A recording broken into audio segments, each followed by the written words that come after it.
اعوذ باللہ من الشیطان الرجیم بسم اللہ الرحمن الرحیم اتأمرون الناس بالبر وتنسون انفسکم وانتم تتلون الکتاب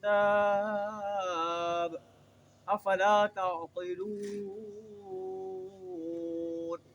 صدق اللہ العظیم۔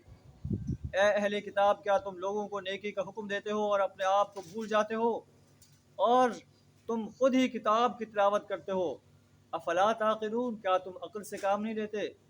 واستعینوا بالصبر والصلاۃ، صبر اور نماز کے ساتھ اللہ سے مدد طلب کرو۔